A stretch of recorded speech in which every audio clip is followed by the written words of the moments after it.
नमस्कार दोस्तों, गुरु केम एकेडमी के ऑफिशियल यूट्यूब चैनल पर आप सभी लोगों का हार्दिक अभिनंदन व स्वागत है। मैं आपका अपना डॉक्टर अरुण कुमार शर्मा और आप देख रहे हैं गुरु केम एकेडमी का ऑनलाइन एजुकेशन।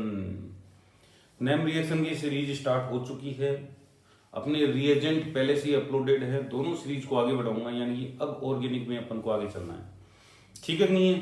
तो इसको आगे बढ़ाने के लिए हमें जरूरत पड़ेगी थोड़ी बहुत रिएक्शन मैकेनिज्म की पार्ट की, ठीक है नहीं है। हालांकि मैं रिएक्शन मैकेनिज्म का पूरा पार्ट ही अपलोड करूंगा, है ना। और रिएक्शन मैकेनिज्म का जो पार्ट अपन करेंगे वो रूल्स ऑफ ऑर्गेनिक केमिस्ट्री के साथ ही कंप्लीट करेंगे अपन, ठीक है नहीं है। कोई दिक्कत, कोई समस्या, चलें आगे। आप समझने की कोशिश करना। आप मैं क्या कहना चाह रहा हूं, मैं ये कहना चाह रहा हूं कि आप लाइक तो कर दिया करो यार।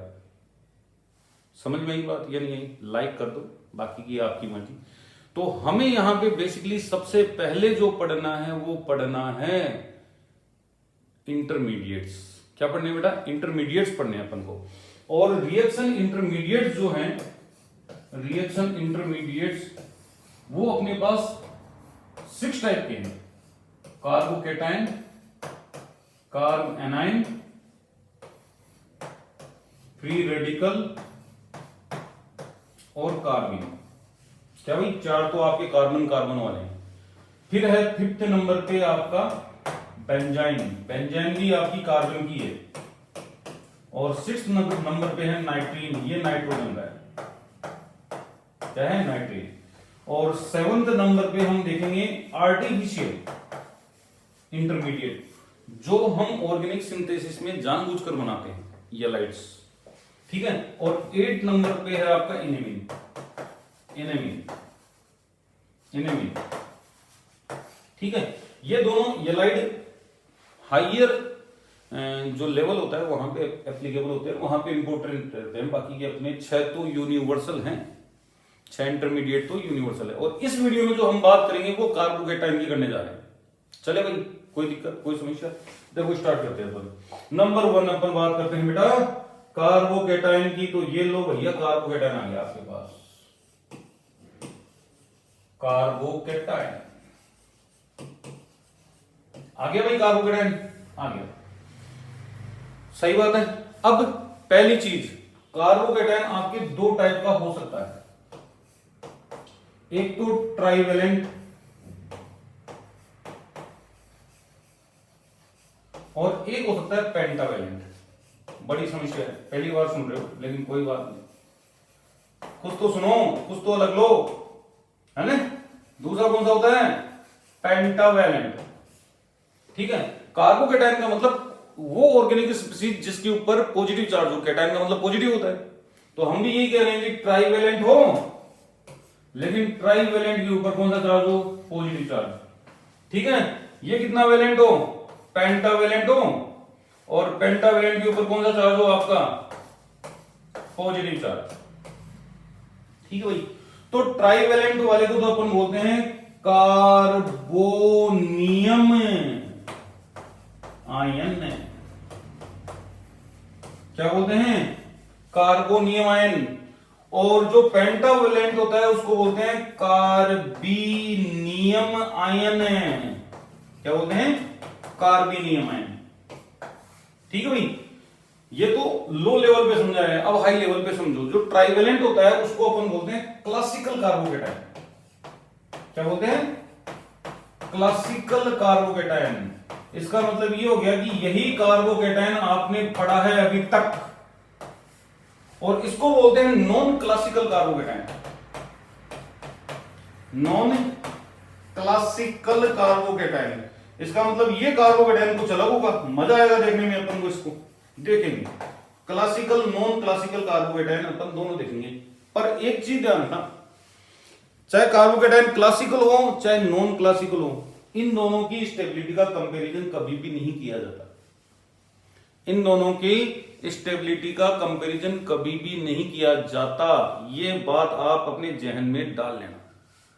कोई दिक्कत, कोई समस्या? कर लोगे, ठीक है नहीं है। दूसरी चीज, अब जो अपन देते हैं वो डेफिनेशन चलते हैं। ये तो आपको बता दिया मैंने, ठीक है नहीं है। आपको बता दूं, इसके वैलेंस शेल में 8 इलेक्ट्रॉन होंगे। कितने होंगे? 8, ठीक है नहीं है। और अपन को क्या पढ़ना है? पहले अपन को कार्बोनियम आयन पढ़ना है, जिसको अपन क्लासिकल कार्बोकेटायन बोल रहे हैं। तो अपना जो टॉपिक है वो क्लासिकल कार्बोकेटायन ही है भैया। कौन सा है? क्लासिकल कार्बोकेटायन, इसी को पढ़ेंगे अपन। और इसको आप चाहो तो कार्बोकेटायन भी कह सकते हो, कार्बोनियम आयन भी बोल सकते हो। क्या बोल सकते हो? कार्बोनियम आयन बोल दो, बोलने में क्या जाता है, बोलने में कुछ नहीं जाता। ठीक है भाई। तो क्लासिकल कार्बोकेटायन का कंसेप्ट लेके आया हूं, तो सुनो। Organic species, organic species having 6 valence electron in their outermost cell, in their outermost cell and containing cell or containing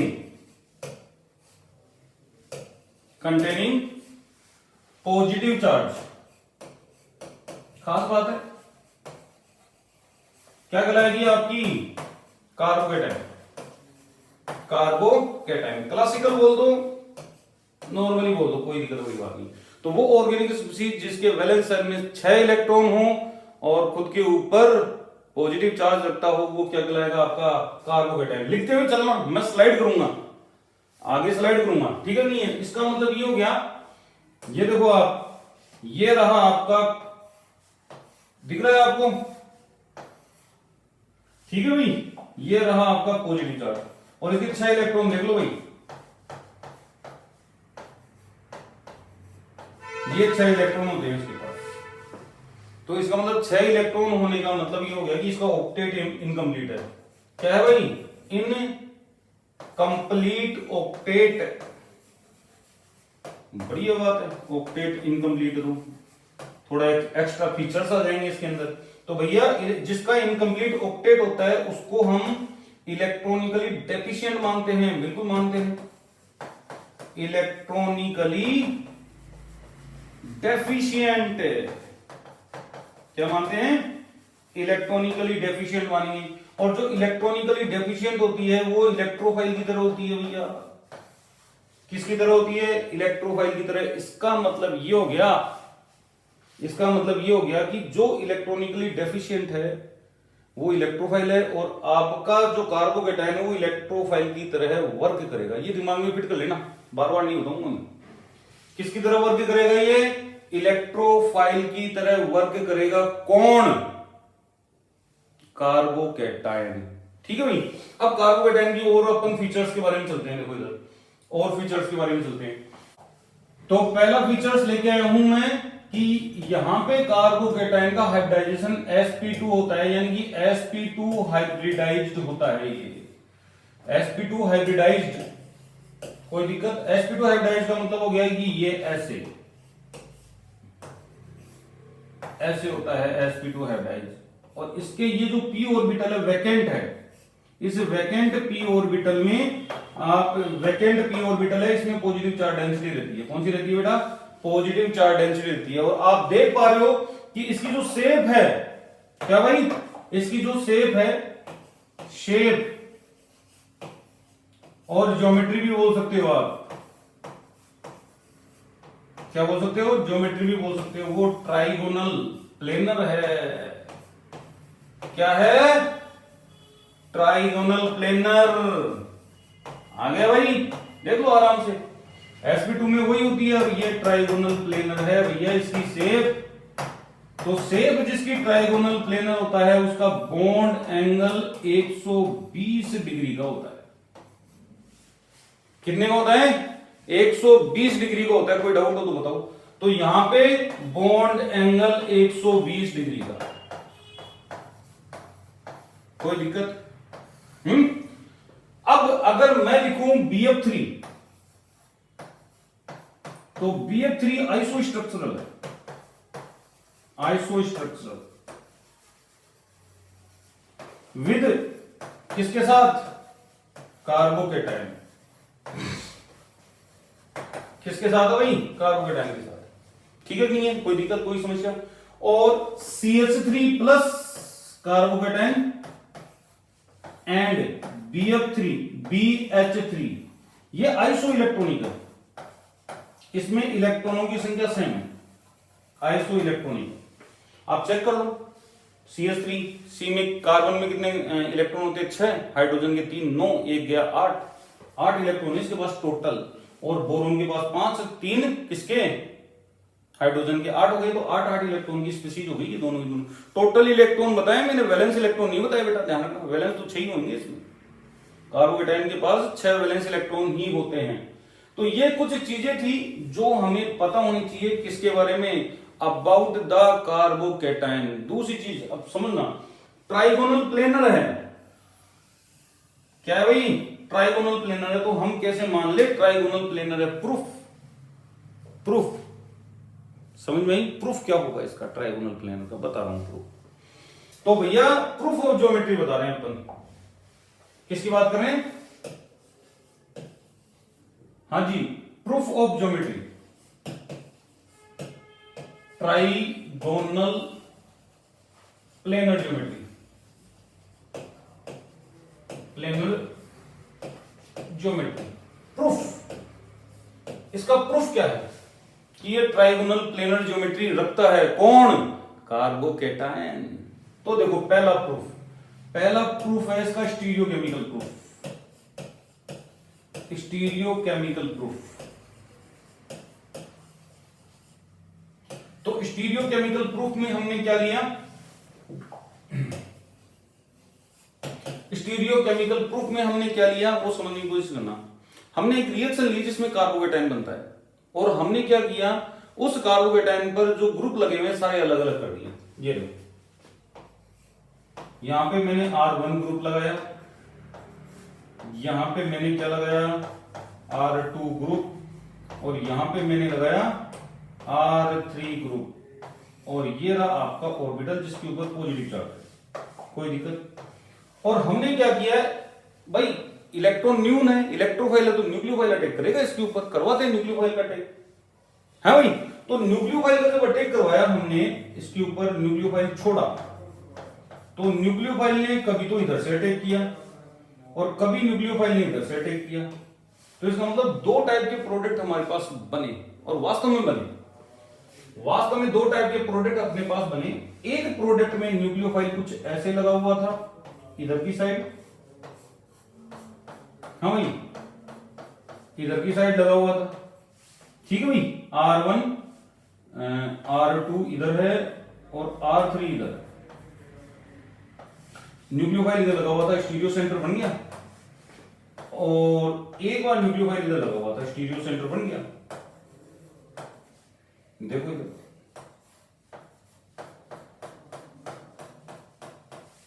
ठीक है, R2 यही है और R3 इधर है।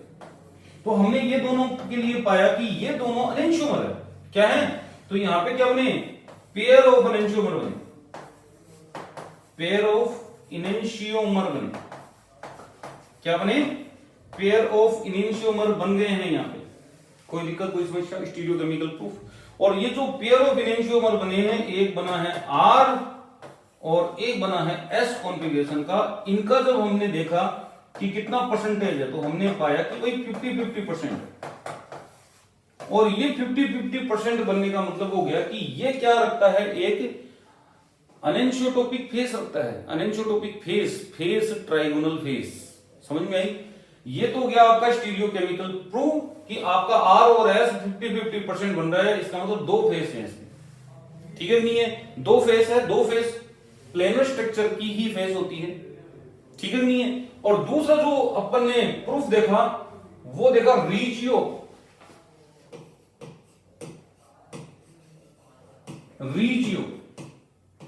प्रूफ। अब ये रीजियो प्रूफ क्या है मैं समझाता हूं।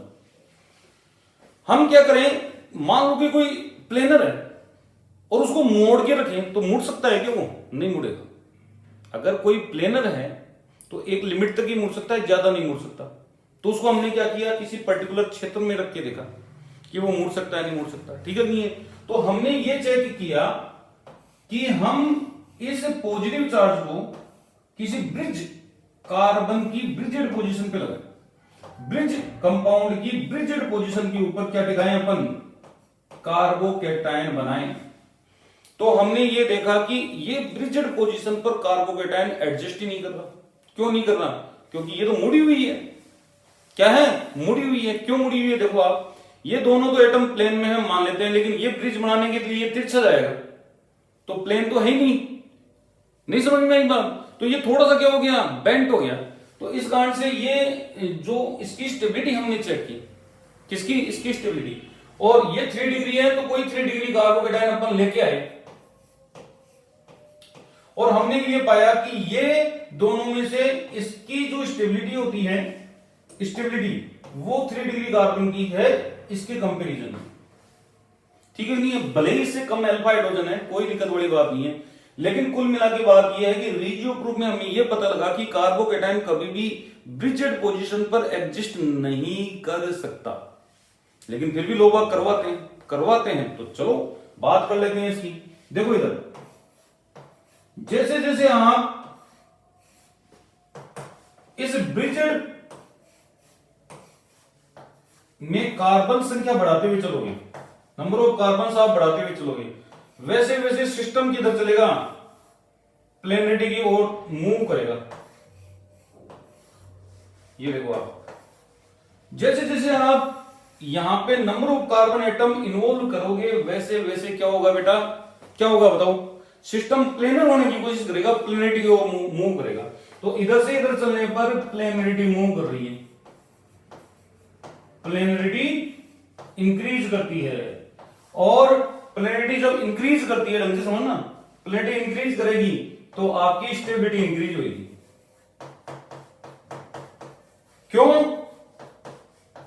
क्यों? क्योंकि भैया कार्बोकेटायन प्लेनर है, इसको तो हमने बांध रखा है जबरदस्ती, नॉन प्लेनर कर रखा है अपन ने। तो नॉन प्लेनर से अगर प्लेनरिटी की ओर जा रहा है तो स्टेबिलिटी बढ़ेगी। तो इस टाइप के क्वेश्चंस जो हैं ऐसे नहीं आते। आपको क्या लग रहा है ऐसे आ जाएंगे? ऐसे नहीं आएंगे बेटा, देखो कैसे आते हैं वो दिखाता हूं मैं। इस टाइप से आएंगे क्वेश्चन। एक तो ये कार्बोकेटायन दे देगा और एक ये कार्बोकेटायन दे देगा, ऐसे देगा कार्बोकेटायन, और वो पूछेगा कि कौन ज्यादा स्टेबल। तो आप क्या सोचोगे, 2 अल्फा हाइड्रोजन ये रहे, 2 अल्फा हाइड्रोजन ये रहे, 4, इसमें 2, 2 4, 2 6 अल्फा हाइड्रोजन, क्योंकि रटाया हुआ यही है अपना तो रटाया हुआ यही है भाई, अल्फा हाइड्रोजन को चेक करना है।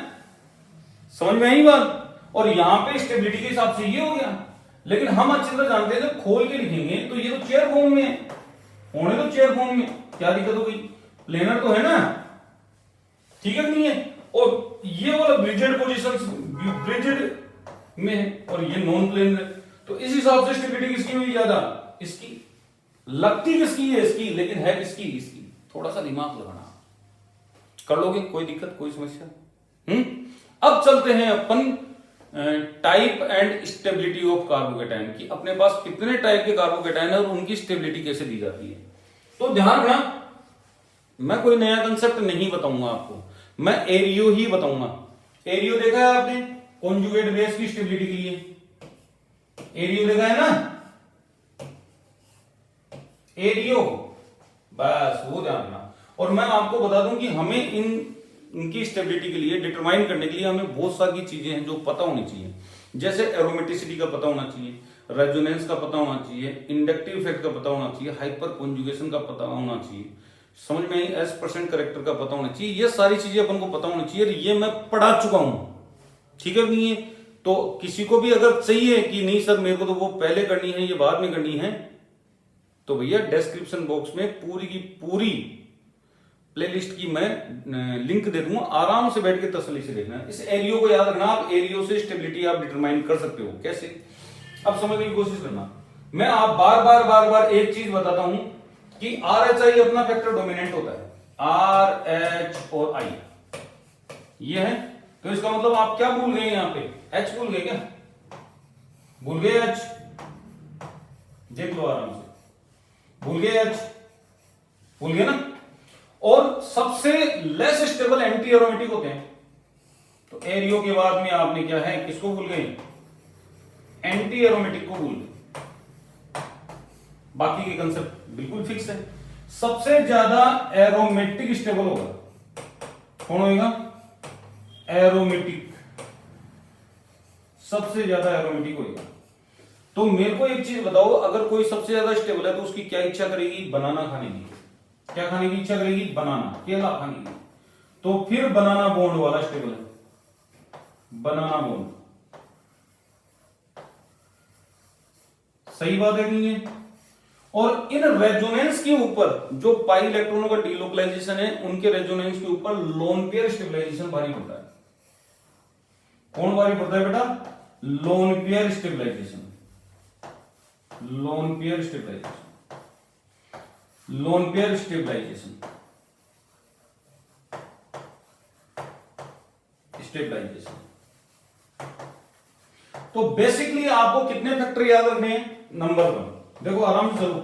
पहला नंबर ये, दूसरा नंबर ये, तीसरा नंबर ये, चौथा नंबर ये, पांचवा नंबर ये, छठा नंबर ये इंडक्टिव इफेक्ट, सातवां ऑर्बिटल, और आठवां आ गया आपका एंटी एरोमेटिक। ये भैया स्टेबिलिटी का फंडा है आपका। क्या है? स्टेबिलिटी का फंडा। इससे स्टेबिलिटी, और यही 8 टाइप के आपके पास कार्बोकेटाइन है, और स्टेबिलिटी भी यही है। सबसे ज्यादा एरोमेटिक होंगे, फिर बनाना बॉन्ड वाले होंगे, फिर लोन पेयर स्टेबलाइजेशन होगा, फिर रेजोनेंस स्टेबलाइजेशन होगा, फिर हाइपर कॉन्जुगेशन स्टेबलाइजेशन होगा, फिर इंडक्टिव इफेक्ट स्टेबलाइजेशन होगा, फिर ऑर्बिटल स्टेबलाइजेशन होगा, और लास्ट में होगा एंटी एरोमेटिक डिस्टेबलाइजेशन। क्या होगा? 1 बाय 1 देख लेते हैं अपन। देखो इधर सबसे पहला कार्बोकेटाइन अपने पास आ गया है नंबर 1।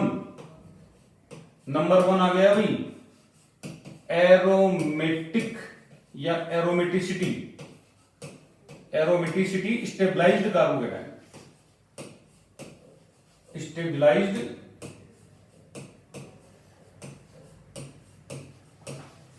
कार्बोकेटाइन। तो मैं ये बार बार नहीं लिखूंगा, तो इसको मैं कॉपी कर लेता हूं। ये इतना इतना मैं बार बार नहीं बोलूंगा, ठीक है भाई। तो एरोमेटिसिटी स्टेबलाइज कार्बोकेटाइन आपके पास आ गए। देखो आराम से सुनना, आपको पता है एरोमेटिसिटी में क्या होता है? एरोमेटिसिटी का पूरा वीडियो समझाया हुआ है ढंग से, 3 या 4 वीडियो हैं, और एक में तो 100+ एग्जांपल्स है एरोमेटिसिटी के, एरोमेटिक कंपाउंड के, ठीक है? नहीं है वहां जाके आप चेक कर लेना। तो एरोमेटिसिटी स्टेबलाइजेशन का मतलब क्या है कि एरोमेटिक करेक्टर अगर किसी के अंदर है तो वो रेजोनेंस एनर्जी या डीलोकलाइजेशन एनर्जी के थ्रू वो क्या होता है? अपने आप को स्टेबलाइज करता है। क्या करता है? स्टेबलाइज करता है, ठीक है? नहीं है? चलो उसकी भी बात कर लेते हैं। तो अपने पास आप चेक करोगे, एक तो ये ला प्रोपिलियम केटाइन, और एक है ट्रोपोनियम केटाइन, ठीक है भाई? कौन है भाई? ट्रोपोनियम केटाइन। ये 2 केटाइन है, ठीक है? नहीं, इसको तो अपन ऐसे लिखेंगे,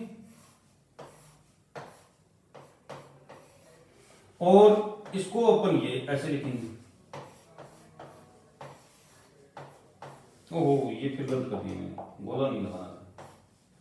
और इनमें होता है रेजोनेंस एनर्जी। क्या होती है भाई? Resonance energy. तो रेजोनेंस, डीलोकलाइजेशन, ये सारी चीजें बताई हुई है मेरी, मीजोमेरिक इफेक्ट वगैरह क्या होते हैं, ठीक है? नहीं है? तो यहाँ पे एरोमेटिसिटी है, एरोमेटिसिटी के कारण ये स्टेबलाइजेशन आएंगे, स्टेबलाइज लेंगे। अब ये बताओ कि इन दोनों में से भी ज्यादा कौन स्टेबलाइज है? फर्स्ट ज्यादा स्टेबलाइज है या सेकंड ज्यादा स्टेबलाइज है? तो ध्यान रखना, एनएमआर का डाटा भी ये कंफर्म करता है कि फर्स्ट वाला ज्यादा स्टेबल होगा सेकंड के कंपैरिजन में। क्यों? क्योंकि जब रिंग है, जब रिंग लार्ज होती है, लार्ज रिंग, वो लाती है नॉन प्लेनिटी, ब्रिंग्स नॉन प्लेनरिटी। क्या लाती है वो? नॉन प्लेनरिटी लाती है। और जब कोई सिस्टम नॉन प्लेनरिटी की ओर मूव करता है तो उसके एरोमेटिक करेक्टर रिड्यूस हो जाते हैं, कम हो जाते हैं। समझ में आई? एरोमेटिक करेक्टर क्या हो जाएंगे? रिड्यूस हो जाएंगे। तो एरोमेटिसिटी इसमें कम होगी, इसमें ज्यादा होगी, इसलिए आपका 3 मेंबर्ड कार्बोकेटाइन जो है ज्यादा स्टेबल है बजाय 7 मेंबर्ड की। ये ध्यान रखना, इसमें 2 पाई इलेक्ट्रॉन होते हैं और इसमें 6 पाई इलेक्ट्रॉन होते हैं। ऐसे मत करते ना, ज्यादा रेजोनेटिंग स्ट्रक्चर ज्यादा स्टेबल नहीं, वो वाला फंडा नहीं चलता, यहाँ पे रेजोनेंस एनर्जी के हिसाब से चलता है। ठीक है भाई, तो पहले कार्बोकेटायन आ गया आपके पास एरोमेटिसिटी स्टेबलाइज कार्बोकेटायन। दूसरा समझाता हूं, नंबर 2। नंबर 2 है बनाना बॉन्ड। बनाना बॉन्ड कौन सा? बनाना बॉन्ड स्टेबलाइज। हाँ जी, कौन सा है? बनाना बॉन्ड स्टेबलाइज्ड कार्बोकेटायन। बनाना बॉन्ड स्टेबलाइज्ड कार्बोकेटायन। तो अपन बनाना बॉन्ड स्टेबलाइज्ड कार्बोकेटायन लिखेंगे, ये लिख दिया मैंने तो मेरी तरफ से, लिखने में टाइम लगता। तो बनाना बॉन्ड स्टेबलाइज्ड कार्बोकेटायन अपने पास एक ही है, और ये नॉन क्लासिकल कार्बोकेटायन का एग्जांपल है, दिखाता हूं आपको। ठीक है, देखो साइक्लोप्रोपेन, ये साइक्लोप्रोपेन है, और ये यहां पे CH2 ग्रुप है, और ये यहां पे पॉजिटिव चार्ज है, और हम इसको ये बोलते हैं कि ये बनाना बॉन्ड के थ्रू स्टेबलाइज रहता है। नॉन क्लासिकल कार्बोकेटायन है। क्या है भाई? नॉन क्लासिकल कार्बोकेटायन, लेकिन इसको स्टेबिलिटी के कंपैरिजन में अपन लेंगे। ठीक है नहीं है? देखो इधर नॉन क्लासिकल का मतलब क्या होता है आपको अच्छी तरह पता है, बताने की जरूरत नहीं है कि ये जो बॉन्ड है वो नॉर्मल बॉन्ड नहीं है, ये बनाना बॉन्ड है। बनाना बॉन्ड है, क्या है भाई? बनाना बॉन्ड है। और बनाना बॉन्ड है तो बनाना बॉन्ड ऐसे थोड़ी लिखे जाते हैं, ऐसे लिखे जाएंगे बनाना बॉन्ड को, CH CH2 और ये CH2। ये ओवरलैपिंग ही दिखा देता हूं मैं आपको भाई, इस प्रकार से ओवरलैपिंग होती है, इस प्रकार से आपके ऑर्बिटल बनते हैं। ये देखो ओवरलैपिंग ही दिखा दी मैंने कि इस प्रकार से ओवरलैपिंग होगी और इसी प्रकार से आपके ऑर्बिटल बनते हैं। ये ऑर्बिटल बन गए भाई, बन गए ऑर्बिटल। और उसके बाद आपने यहां पे क्या रख रखा है बेटा? CH2, और ये ऑर्बिटल रख रहा है पॉजिटिव चार्ज। क्या रख रहा है? Positive charge. तो एक्चुअल में जो यहां पे इलेक्ट्रॉन डेंसिटी है, दिख रही है आपको, वो बहुत नजदीक होती है इस ऑर्बिटल के, तो लेन देन कोई बड़ी बात नहीं होती, यानी कि यहां से इलेक्ट्रॉन डोनेट कर दिए जाते हैं। ठीक है नहीं है? तो इस स्टेबलाइजेशन को अपन बोलते हैं बनाना बॉन्ड स्टेबलाइजेशन। नंबर 2 स्टेबिलिटी पर है ये। किस पर है? नंबर 2 स्टेबिलिटी पर। कोई दिक्कत, कोई समस्या? कर लोगे आराम से। ठीक है, अब आपको कैसे पता लगा कि नॉन क्लासिकल है? तो ढंग से समझना, नॉन क्लासिकल की कहानी समझा रहा हूं मैं। जैसे ये इलेक्ट्रॉन यहां पे जाएंगे, कौन से जाएंगे? कौन लेके जाएगा? यहां के इलेक्ट्रॉन जाएंगे भी, यहां के इलेक्ट्रॉन। और यहां के इलेक्ट्रॉन कौन लेके जाएगा? ये कार्बन को लेके जाने से रहा, ये कार्बन को लेके जाने से रहा, ये वाला कार्बन लेके जाएगा, तो ये वाला कार्बन लेके जाएगा, पार्शियली बॉन्ड बनेगा कुछ ऐसा। कैसा? देखो इधर, ऐसा पार्शियली बॉन्ड बनेगा। यहां का बॉन्ड तो एज इट इज है, नो डाउट। यहां पे आपका CH2 ग्रुप है ही दूसरा, और यहां पे आपका CH2 ग्रुप आपका कौन सा है भाई? दूसरा। और यहां से क्या हो रहा है? आपका बॉन्ड बनने की चांसेस हो रहे हैं, और यहां पे भी बॉन्ड है, और पॉजिटिव चार्ज यहीं कहीं है। तो आप देखो इसको, इस कार्बन को देखो भाई गौर से। 1 number valency, 2 number valency, 3 number valency, 2 valency इसके पास है, 5 वैलेंसी हुई नहीं, पेंटा वैलेंसी। हाँ भाई, अरे पेंटा वैलेंसी हुई कि नहीं हुई? होगी पेंटा वैलेंसी, तो इसी को तो बोल रहे हैं नॉन क्लासिकल कार्बोकेटायन। पेंटा वैलेंसी जिसकी पाई जाए, हालांकि आपको भी पता है, मेरे को भी पता है, कार्बन नेवर बी पेंटावैलेंट, लेकिन होता है। अपन मास स्पेक्ट्रोस्कोपी में भी करते हैं।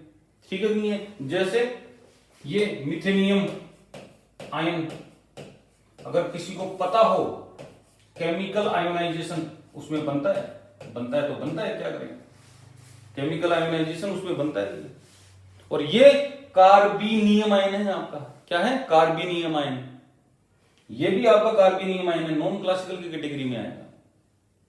क्लियर है? कोई दिक्कत? लेकिन हाँ, ये कार्बोकेटायन ऐसा है जो जिसके ऊपर बहुत सारे इक्वेशंस बनते हैं, बहुत सारी रिएक्शंस बनी हुई है। जैसे डैम जेनोम रीअरेंजमेंट इसी में समझाया जाता है, 3 प्रोडक्ट बनाए जाते हैं। ठीक है नहीं है?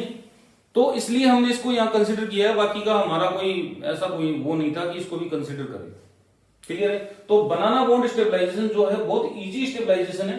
इस कारण से यहां पे क्या हो रहा है? ज्यादा स्टेबिलिटी मिल रही है कंपेयर टू आगे रेजोनेंस। तो नेक्स्ट जो है वो अपन देखेंगे तीसरे नंबर पे।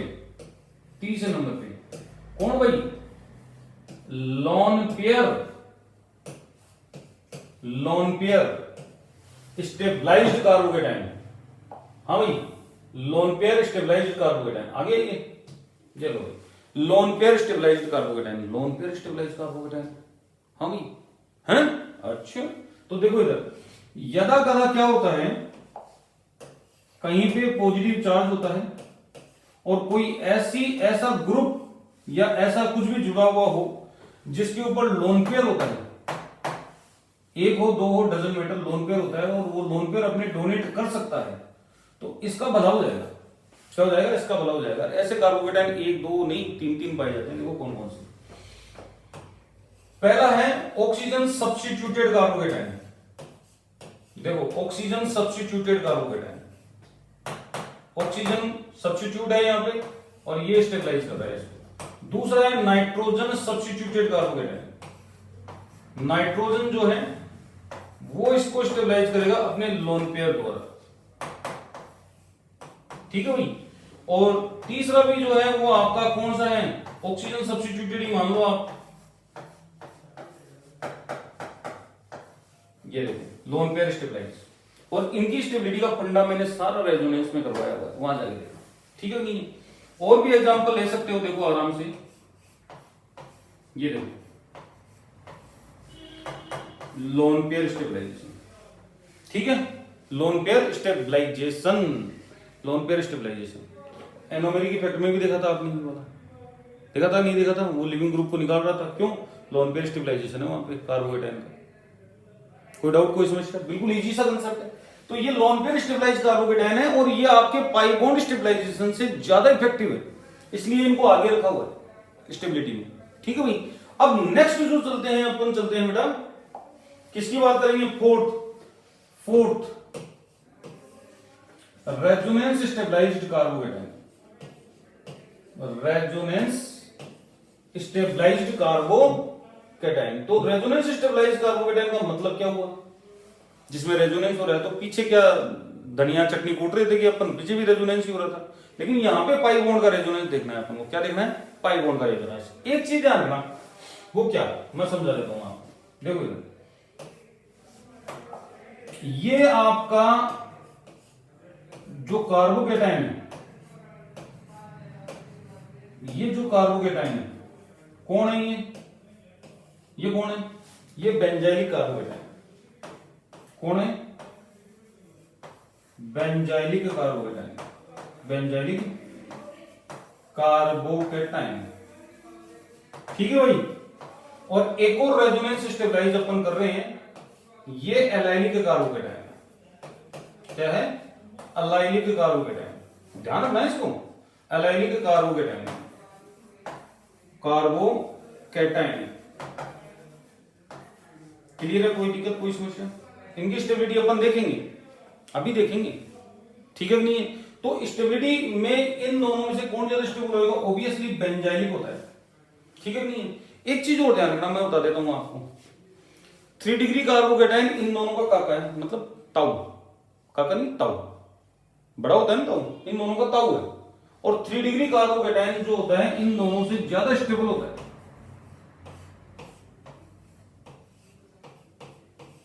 वैसे एक चीज घबराओ मत आप, ये तीनों कभी भी कंपैरिजन में नहीं आएंगे, मैंने देखा है। क्यों? कंट्रोवर्शियल है। कई लोग बेंजाइलिक को ज्यादा बताते हैं, कई लोग 3 डिग्री को ज्यादा स्टेबल बताते हैं, जिसके पास नो अल्फा हाइड्रोजन है। ध्यान रखना, 8 हो गए तो ये पीछे पीछे चला जाएगा, 8 हो गए, 7 हो गए, पीछे पीछे चला जाएगा वो, चाहे वो 3 डिग्री हो। और यहां पे देखो आप 1 डिग्री है भी ये, और ये 2 डिग्री हो गया तो ये आगे चला जाएगा। पहले कह रहा हूं, नहीं समझ में आई बात? डिग्री के हिसाब से ये 3 डिग्री है, ये 1 डिग्री है, ये 1 डिग्री है, इसलिए अपन ने 1 डिग्री वालों को पीछे पटक रखा है। अगर ये 2 डिग्री हो गया तो 2 डिग्री से आगे जंप कर जाएगा। समझ में आई बात? तो थोड़ा सा ध्यान रखना आपको, 3 degree carbocation is more stable then 1 degree benzylic, 1 degree allylic. ठीक है नहीं है? और अगर 2 डिग्री की बात करें, हाँ जी, 2 डिग्री बेंजाइलिक और एलाइलिक, एलाइलिक इनसे ज्यादा स्टेबल होंगे। ये 1 डिग्री है भाई, 1 डिग्री एलाइलिक, 1 डिग्री बेंजाइलिक। समझ में आई बात? 2 डिग्री से ज्यादा स्टेबल होगी, कोई इलाज नहीं, कोई दिक्कत। अब उतरते हैं अपन किसके अंदर, बेंजाइलिक के अंदर। बेंजाइलिक के अंदर उतरना पड़ेगा अपन को कि बेंजाइलिक की स्टेबिलिटी अपन और किस फैक्टर से देते हैं। ठीक है भाई, तो अपन स्टार्ट कर रहे हैं रेजोनेंस स्टेबलाइजेशन में। पहला, स्टेबिलिटी ऑफ बेंजाइलिक कार्बोकेटाइन। हाँ जी, stability of benzylic carbocation. Stability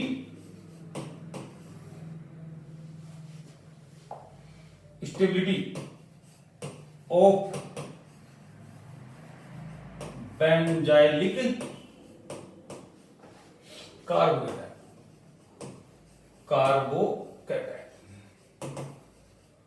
ठीक है भाई, तो बेंजाइलिक कार्बोकेटाइन की स्टेबिलिटी, एसिडिक बेसिक स्ट्रेंथ करवाई थी ना मैंने आपको, कार्बोक्सिलिक एसिड वगैरह की इनकी, ठीक है नहीं है, उसका भी मैं दे दूंगा, एक बार देख लेना आप, लिंक डिस्क्रिप्शन बॉक्स में। हाँ जी, प्लस आर जो होते हैं वो सबसे ज्यादा स्टेबलाइज होते हैं। ठीक है, फिर होते हैं आपके प्लस एच, फिर होते हैं प्लस आई, और प्लस आई में आपका क्या चलेगा, डीएनपी, और बेंजीन में तो ऑर्थो, मेटा और पैरा, कोई दिक्कत। फिर आपका होता है सिंपल वाला, क्या होता है, फिर होता है माइनस आई वाला। माइनस आई में उनका चलेगा पैरा, मेटा और ऑर्थो, क्योंकि माइनस आई नजदीक से लगेगा तो इलेक्ट्रॉन डेंसिटी क्या होगी, अभी मैं समझाऊंगा पूरा फंडा क्या है। ठीक है भाई, माइनस एच और माइनस आर। अपन क्या बोलते हैं कि जब कोई भी चार्ज आए, जब कोई भी चार्ज आए और उसकी स्टेबलाइजेशन की बात हो, तो चार्ज का स्टेबलाइजेशन दो ही तरीके से हो सकता है। किसी भी चार्ज का स्टेबलाइजेशन दो ही तरीके से हो सकता है, चाहे वो पॉजिटिव हो चाहे नेगेटिव हो। फिट करो दिमाग में, मैं क्या कर रहा हूं, किसी भी चार्ज का स्टेबलाइजेशन केवल दो तरीके से हो सकता है। पहला क्या तरीका है कि आप उस चार्ज को डीलोकलाइज कर दो, क्या कर दो, डीलोकलाइज, घुमा दो उस चार्ज को। और पॉजिटिव चार्ज का डीलोकलाइजेशन प्लस एच और प्लस आई ग्रुप द्वारा होता है, इसलिए सबसे आगे। ठीक है नहीं है, और अगर उल्टा लगा दिया आपने, इलेक्ट्रॉन डेंसिटी घुमाने की बजाय आपने गड़बड़ कर दिया, या दूसरा काम करो आप, क्या करो, उस इलेक्ट्रॉन डेंसिटी को कम करो, सॉरी उस चार्ज डेंसिटी को आप कम करो। क्या काम है इन्हें, या तो चार्ज को घुमा दो, डीलोकलाइज करवा दो, या चार्ज डेंसिटी को क्या कर दो, कम कर दो। कुल मिला के बात यह है कि चार्ज डेंसिटी को हमें घुमाना है, खिलाना पिलाना है, चार्ज डेंसिटी को कम करना है। क्या करना है, कम करना है। तो कम करने के लिए हमने क्या लगाया है, प्लस आई ग्रुप। प्लस आई ग्रुप लगाएंगे तो कम हो जाएगी। देखो ये पॉजिटिव चार्ज डेंसिटी है, पॉजिटिव चार्ज डेंसिटी, अगर आप इसको घुमाने भेजते हो कहीं पे तो ये स्टेबलाइज है। आप बेंजीन में क्या करते हो, घुमाने भेज देते हो, घुमाओ इसको, स्टेबलाइज हो गई, हुई नहीं हुई, कोई दिक्कत। और अगर इस पॉजिटिव चार्ज डेंसिटी को आप कम करना चाहते हो तो आपको इलेक्ट्रॉन रिलीजिंग ग्रुप लगाने पड़ेंगे। कौन से लगाने पड़ेंगे, इलेक्ट्रॉन रिलीजिंग। तो ये पॉजिटिव चार्ज कम होता हुआ चलेगा, न्यूट्रलिटी की ओर जाएगा। किधर जाएगा, न्यूट्रलिटी की ओर। और आपको मैंने बताया हुआ है कि कोई भी चार्ज स्पीसीज न्यूट्रल स्पीसीज से कम स्टेबल होती है, यानी न्यूट्रल स्पीसीज ज्यादा स्टेबल होगी। तो इसको स्टेबल करने के लिए अपन को क्या करना पड़ेगा, चार्ज देना पड़ेगा। देते जाओ चार्ज, देते जाओ इलेक्ट्रॉन, देते जाओ इलेक्ट्रॉन, देते जाओ इलेक्ट्रॉन, देते जाओ इलेक्ट्रॉन, देते देते इसका पॉजिटिव चार्ज कम होता हुआ चलेगा, स्टेबिलिटी बढ़ती हुई चलेगी। ये फंडा है इसका, समझ में आई बात। तो ये ऑर्डर ध्यान रखना आप। और ये सारे के सारे क्या कर रहे हैं, ये उल्टा काम करेंगे। जैसे मान लो कि आपने कोई ग्रुप लगा दिया ऐसा जो इसकी इलेक्ट्रॉन डेंसिटी खींच रहा है, इलेक्ट्रॉन विड्रॉइंग ग्रुप लगा दिए। ये सारे माइनस इफेक्ट वाले ग्रुप है, माइनस इफेक्ट वाले ग्रुप है। ठीक है, तो ये पॉजिटिव चार्ज डेंसिटी को और बढ़ाएंगे और इसकी स्टेबिलिटी को और घटाएंगे। कोई दिक्कत, कोई समस्या, बिल्कुल इजी सा कंसेप्ट है। ठीक है नहीं है, तो आपको ध्यान रखना है कि चार्ज डेंसिटी चाहे पॉजिटिव हो चाहे नेगेटिव हो, उसको क्या करना है, कम करना है, डीलोकलाइज करना है, बस अपना ध्यान रखो। कार्बोकेटाइन, कार्बेनाइन, दोनों में ये कंसेप्ट लग जाएगा। ठीक है नहीं है, कार्बेनाइन में उल्टा कंसेप्ट लगेगा, बिल्कुल माइनस आर वाले आगे आ जाएंगे और प्लस वाले पीछे चले जाएंगे। ठीक है नहीं है, फिर रेडिकल में देखा है, उसको चाहे आप इलेक्ट्रॉन ले चाहे उसको दो, दोनों तरफ स्टेबिलिटी बढ़ती है। कैप्टोडेटिव मैकेनिज्म क्यों बढ़ती है, क्योंकि वो एक इलेक्ट्रॉन है, नासूर है, उसको ले जाओ या एक और दे जाओ, दोनों काम होने चाहिए स्टेबिलिटी के लिए। या तो इसको भी ले जाओ, मैं स्टेबल हो जाऊंगा फ्री रेडिकल में, या फिर एक और देके जाओ तब स्टेबल होऊंगा। तो दोनों ग्रुप क्या करते हैं, स्टेबिलिटी बढ़ाते हैं। इसको कैप्टोडेटिव मैकेनिज्म कहते हैं। ये MOT से समझा जाता है, मैं समझाऊंगा आपको डिटेल से, टेंशन मत। तो स्टेबिलिटी ऑफ बेंजाइलिक कार्बोकेटाइन की अपन ने देख ली है। अब मैं कुछ ग्रुप्स लगा के दे रहा हूं यहाँ पे, कुछ ग्रुप्स अपन लेंगे। देखो इधर, जैसे मान लो कि ये बेंजाइलिक कार्बोकेटाइन है, पहला बेंजाइलिक कार्बोकेटाइन, दूसरा बेंजाइलिक कार्बोकेटाइन। मैं क्यों लिख रहा हूं, मैं लिखूं ही क्यों मैं, तो मेरे पास टेक्निक है, मैं टेक्निक अप्लाई करूंगा इसके ऊपर। कॉपी और ये पेस्ट, 4 कार्बोकेटाइन आपको बनाने, ये बना दिया आपने, पेस्ट पे पेस्ट करते जाओ, पेस्ट पे पेस्ट करते जाओ, ये 4 कार्बोकेटाइन बना दिए, फिर पेस्ट कर दो आप। हाँ भाई, अपने एग्जांपल सुनाए ना दूसरा कि पेस्ट पे पेस्ट कर दो, ये कर दिए पेस्ट, और ये पेस्ट में तो गड़बड़ हो गया। पेस्ट करते हैं, तो पेस्ट पे पेस्ट करते हुए चलेंगे, ये आपका कार्बोकेटाइन दूसरा वाला आ गया।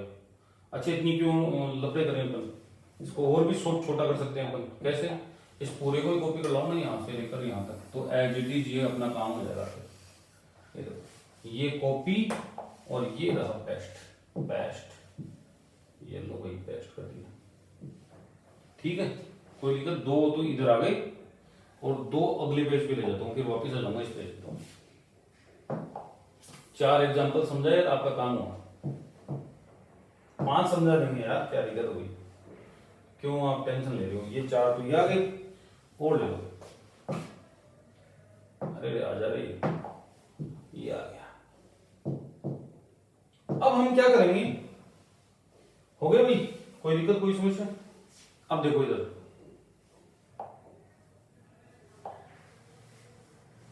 हाँ जी, हम क्या कर रहे हैं, पहले नंबर पे एल्किल ग्रुप लगा रहे हैं, CH3। कौन सा ग्रुप लगा रहे हैं, CH3, और हम स्टेबिलिटी देने की कोशिश करेंगे। दूसरे ग्रुप पे अपन लगा देंगे CCl3, सॉरी वहां नहीं लगाना था मेरे को, CCl3 मैं लगाऊंगा CCl3, यहां पे भी नहीं लगाना था। CCl3, CCl3 और CCl3 लगा दिया, देखो आराम से। अब दोनों को चेक कर लेते हैं अपन, इसका कौन सा इफेक्ट लगेगा। बोले सर इसका जो इफेक्ट लग रहा है यहाँ पे +H लग रहा है और फिर +I लग रहा है, बिल्कुल सही बात है। और यहाँ पे कौन सा इफेक्ट लग रहा है भाई, +H ही लग रहा है, ओहो +I लग रहा है, क्योंकि मेटा पोजीशन पे क्या लगता है, केवल और केवल I इफेक्ट लगता है। बोले इसका क्या लग रहा है सर, इसका +H और +I दोनों लग रहा है, +H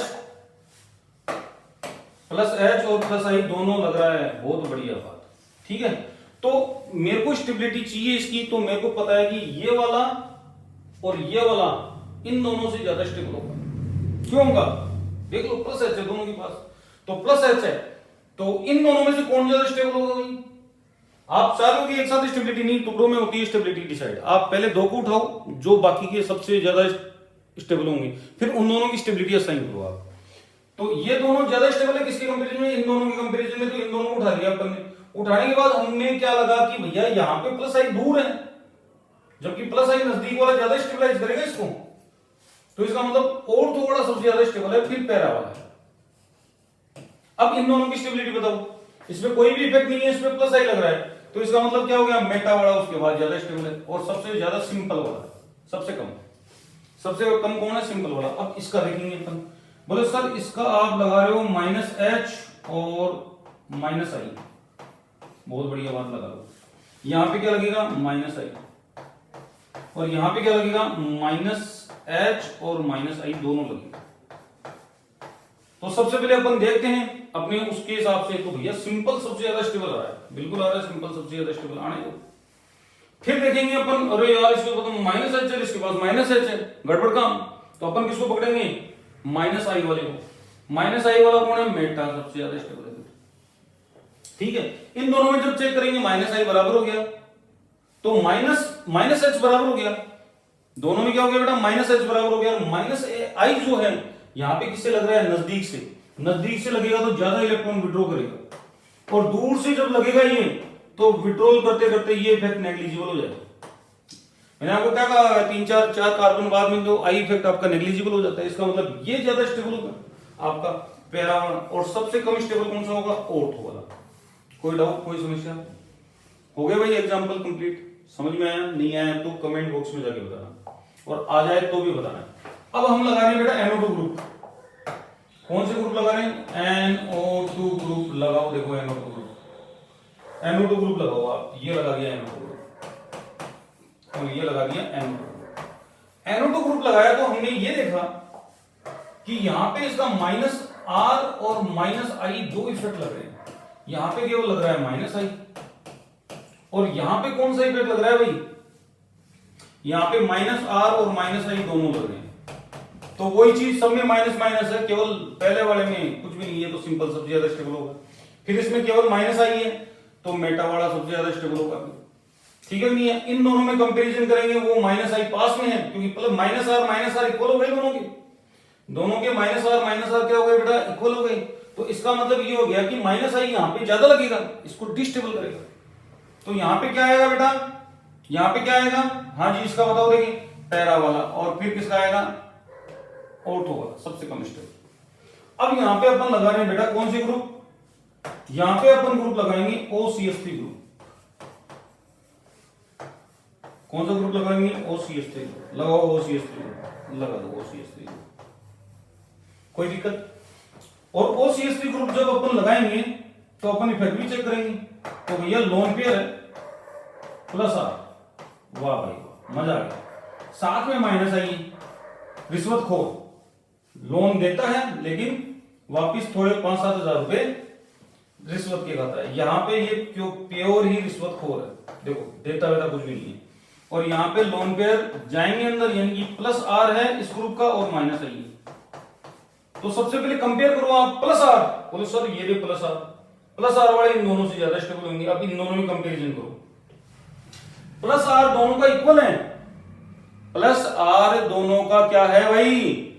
इक्वल है, लेकिन -I यहां नजदीक से लग रहा है। इसका मतलब ये ज्यादा इसको स्टेबल होने नहीं देगा। इसका मतलब पैरा वाला सबसे ज्यादा स्टेबल है, फिर ऑर्थो वाला आएगा, और फिर सिंपल आएगा, और लास्ट में आएगा आपका मेटा वाला। कोई दिक्कत, कोई समस्या? ये का ये ऑर्डर जो है आप ऐप के साथ लिख सकते हो। ये का ये ऑर्डर ऐप के साथ लिख सकते हो, ध्यान रखना, क्योंकि ऐप में वो ही इफेक्ट लगेंगे जो OCH3 में लगाएंगे।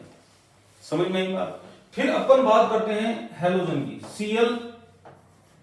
Cl और Cl कर लिया बात आराम से।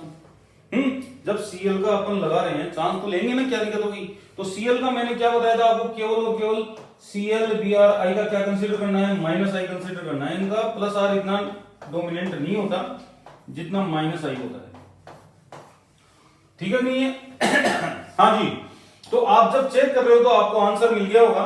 इसका सिंपल सबसे ज्यादा होगा, फिर पैरा होगा, फिर मेटा होगा, और लास्ट में होगा ऑर्थो। कोई दिक्कत हो तो बताओ, कर लोगे आराम से।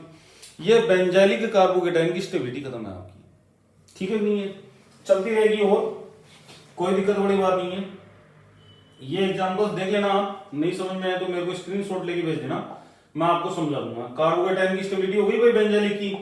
तो चौथे नंबर का था अपना रेजोनेंस स्टेबलाइज कार्बोकेटाइन। अब चलते हैं अपन हाइपर कॉन्जुगेशन वाले पे, 5th नंबर पे।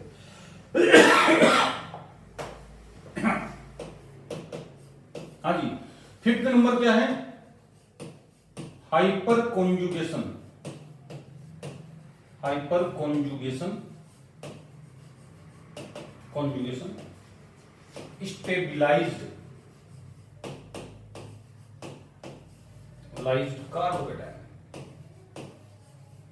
बहुत बढ़िया बात, हाइपर कॉन्जुगेशन। तो हाइपर कॉन्जुगेशन क्या बोलता है?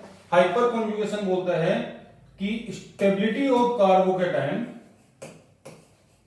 Stability of carbocation is proportional to number of sp3 alpha carbon hydrogen bond कितने हैं उसके ऊपर। जितने ज्यादा होंगे उतना ज्यादा स्टेबल होगा। कैसे समझाता हूं, आराम से सुनना, इसको पूछ रहा हूं, उस बात का जवाब देना।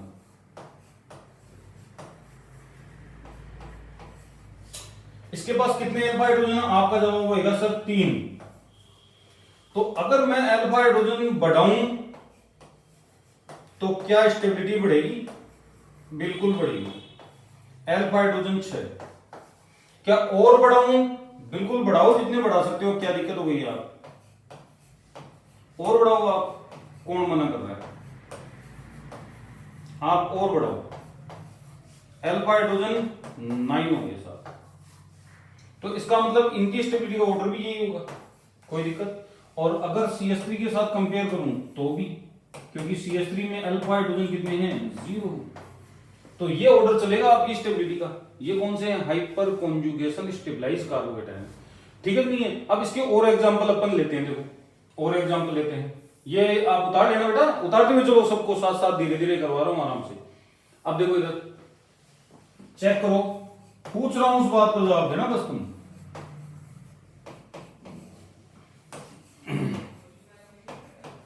जहां पे हाइपर कॉन्जुगेशन लगे वहां पे हाइपर कॉन्जुगेशन की ही बात करना है। बताओ कौन ज्यादा स्टेबल? बोले sir second 9। Alpha hydrogen check करो 3। अल्फा हाइड्रोजन चेक करो 2। कौन ज्यादा स्टेबल? 3 वाला। कौन सा ज्यादा स्टेबल? 3 वाला। ठीक है भाई, कोई दिक्कत? नेक्स्ट देखो, CH2 positive CH3, CH2 positive CH3, CH3 की जगह CD3 लगा देता हूं मैं। ठीक है भाई, CH2 पॉजिटिव CT3, CT3। तो भैया स्टेबलाइजेशन बोले सर तीनों में हाइड्रोजन ही है, अल्फा पोजीशन पे 3-3। लेकिन वही बात, अपन को तो ये देखना है कि भैया कहां पे स्टेबलाइजेशन ज्यादा हो रहा है। तो मैं एक एग्जांपल और लिखता हूं, CH3 क्या है भाई? CD3 और ये हो गया CT3। अब स्टेबलाइजेशन बोलो सर अल्फा हाइड्रोजन नहीं है, इसका मतलब नहीं लगेगा। तो ये कौन सा कार्बोकेटायन है? ये इंडक्टिव इफेक्ट वाला कार्बोकेटायन है। कौन सा है? Inductive effect. और इंडक्टिव इफेक्ट के हिसाब से ये ज्यादा स्टेबल है। इसी टाइप के क्वेश्चंस एग्जाम में पूछे जाते हैं, इसलिए थोड़ा फोकस करना। लेकिन यहां पे इंडक्टिव इफेक्ट नहीं है, यहां पे हाइपर कॉन्जुगेशन है। ठीक है नहीं है? और मैंने आपको क्या बताया था कि H का, ड्यूटेरियम का और ट्रिटियम का, मतलब CH3 का, CD3 का और CT3 का, इनका जो प्लस H का ऑर्डर होता है, प्लस H का ऑर्डर वो ये होता है, और प्लस H का और प्लस I का जो ऑर्डर होता है वो ये होता है। ठीक है नहीं है? यही बताया था मैंने आपको, कोई दिक्कत कोई समस्या? और आपको ये भी बताया था कि ओवरऑल ऑर्डर आपको प्लस H के हिसाब से चलना है। तो इसका मतलब स्टेबलाइजेशन किसका होगा? पहले वाले का, फिर सेकंड वाले का, और फिर सबसे ज्यादा, सबसे कम स्टेबल कौन सा होगा? थर्ड वाला। थोड़ा सा ध्यान रखना बस, ये इंडक्टिव इफेक्ट वाला है। अभी इंडक्टिव इफेक्ट में यही समझा था मैं आपको, समझ में आई बात? बाकी की जो है ऐसी कोई दिक्कत वाली बात नहीं है। तो ये आपका क्या हो गया बेटा? Alpha hydrogen stabilise. और ये कंसेप्ट बहुत ढंग से तैयार कर लेना, क्योंकि ये वाला कंसेप्ट काम में आएगा पूरा का पूरा in rearrangement of carbocation. In rearrangement of carbocation वाले में ये पूरा का पूरा अल्फा हाइड्रोजन वाला काम में आएगा, किसकी स्टेबिलिटी ज्यादा, किसकी स्टेबिलिटी कम। इसलिए बहुत ढंग से तैयार करना है इसको। ठीक है भाई, कर लोगे, कोई दिक्कत वाली बात नहीं है। अब देखो नेक्स्ट है आपका 6th नंबर पे induction stabilisation, stabilised carbocation induction stabilise. भैया इंडक्शन स्टेबलाइज तो बहुत सिंपल सी कहानी है, बताने की जरूरत नहीं है। पहला एग्जांपल तो आपका यही ले लो, CH3 पॉजिटिव, CD3 पॉजिटिव और CT3 positive. Inductive effect stabilise है ये। क्या है? Inductive effect stabilise. देख लो आराम से, कोई दिक्कत कोई समस्या, कर सकते हो आराम से, कहीं कोई दिक्कत वाली बात नहीं। अगर मान लो कि यहां पे लगे हुए हों आपके F लगा हुआ है, यहां पे आपका लगा हुआ है Cl, और यहां पे लगा हुआ है आपका Br। तो यहाँ पे रेजोनेंस वगैरह कुछ है नहीं, अल्फा हाइड्रोजन सबके इक्वल है, कोई दिक्कत नहीं है। लेकिन अपन को पता है इसका माइनस आई इफेक्ट ज्यादा होता है, इंडक्टिव इफेक्ट ज्यादा होता है। ऑर्डर ये होगा स्टेबिलिटी का, नहीं ऑर्डर ये होगा स्टेबिलिटी का, कोई दिक्कत। डीएनपी का ध्यान रखना, डिस्टेंस, नंबर और पावर, ठीक है नहीं है। इस टाइप के क्वेश्चन बहुत कम पूछे जाते हैं, ज्यादातर जो है उसी टाइप का रूटीन आता है। नेक्स्ट आता है 7th नंबर आता है ऑर्बिटल। ऑर्बिटल या percentage S character stabilised, stabilised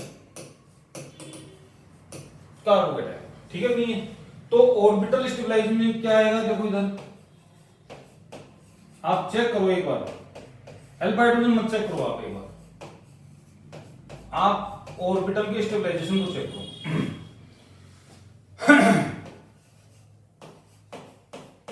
आप ऑर्बिटल के स्टेबलाइजेशन को चेक करो, दिख रहा है आपको? तो आपको दिखेगा यहां पे sp जो है sp3 था, क्या था? 3 था, ठीक है नहीं है, और sp2 हो गया, कोई दिक्कत, कोई समस्या? कुल मिला के बात ये है, आप तो दिमाग लगाओ मत ज्यादा, इधर से इधर चलने पर आपका ऑर्बिटल में s% करेक्टर इंक्रीज हो रहे हैं। क्या हो रहे हैं?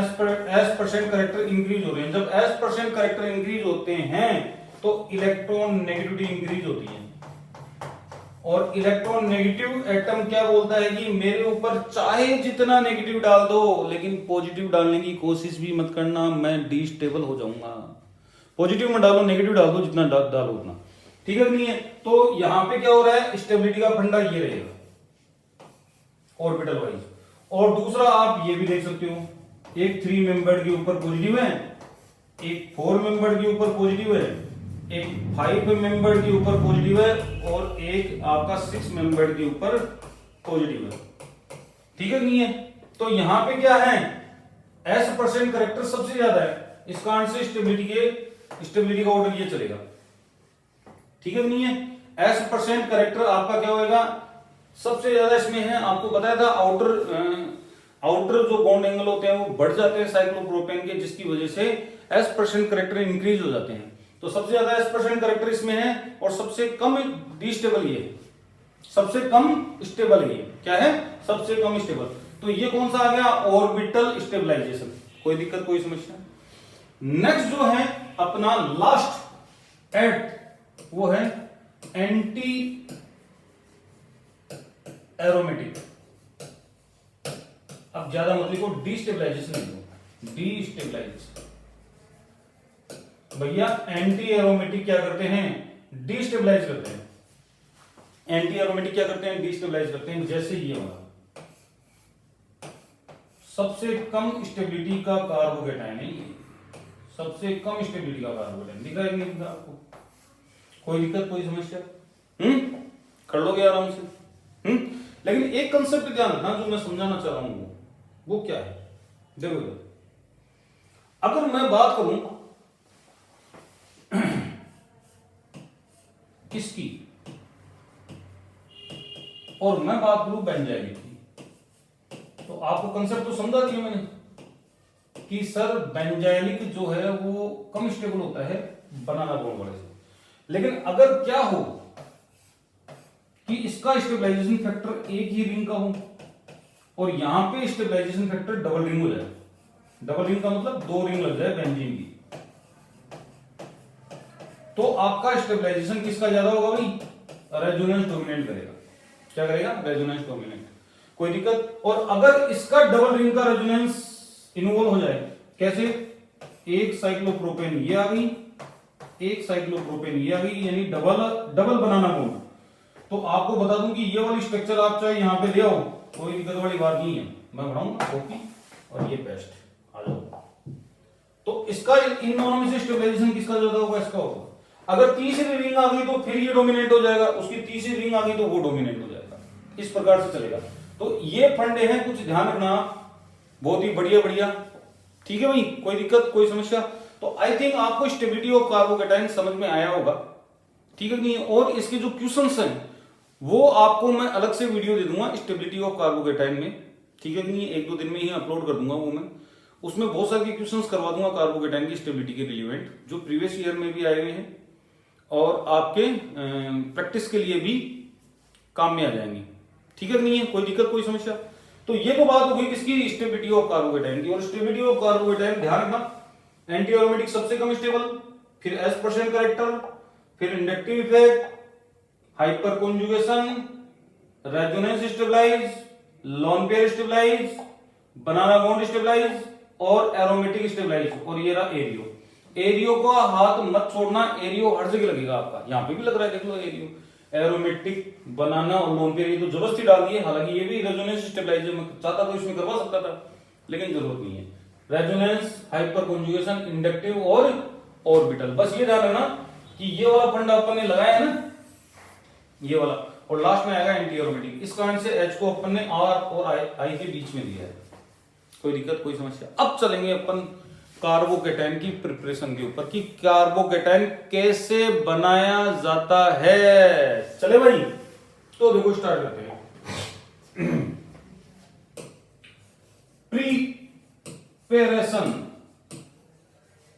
प्रिपरेशन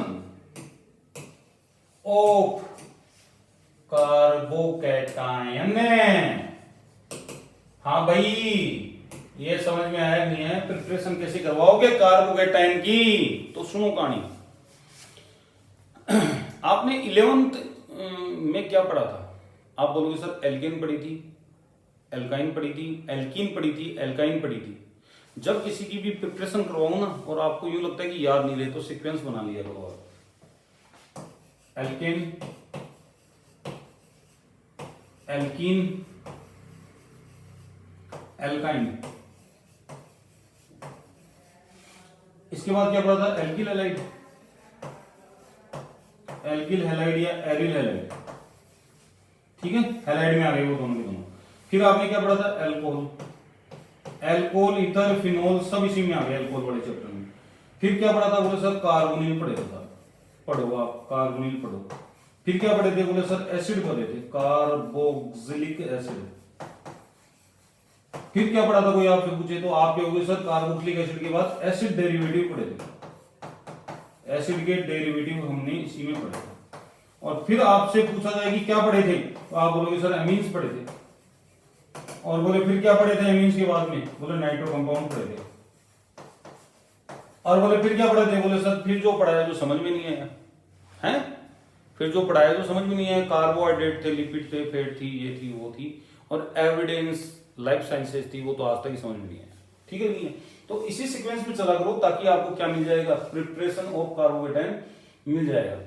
चले भाई, वन बाय वन देखते हैं। चलो, एल्केन से तो पॉसिबल नहीं है। अपन स्टार्ट करेंगे फ्रॉम द एल्कीन।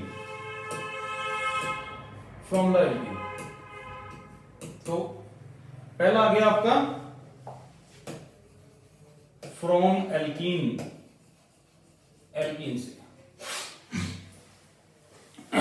ठीक है भाई, समझ में आई बात? अब सुनना मेरी बात। अगर एल्कीन आप ले रहे हो तो कुछ इस प्रकार की एल्कीन लोगे, मान लो मैं ऐसे लिख देता हूं फ्री एंड, कोई दिक्कत वाली बात नहीं है। ये देखो फ्री एंड लिख दिया, लिख दी। और इस एल्कीन में आप क्या करवाओगे? आप करवाओगे इसमें इलेक्ट्रोमेरिक डिस्प्लेसमेंट, इलेक्ट्रॉन मूव करवाओगे। तो मान लो कि कोई स्पीशीज आप लेके आए और उसने इलेक्ट्रॉन डिस्प्लेस करवा दिए, और जनरली जो स्पीशीज होती है वो इलेक्ट्रोफाइल होती है। क्या होती है भाई? इलेक्ट्रोफाइल।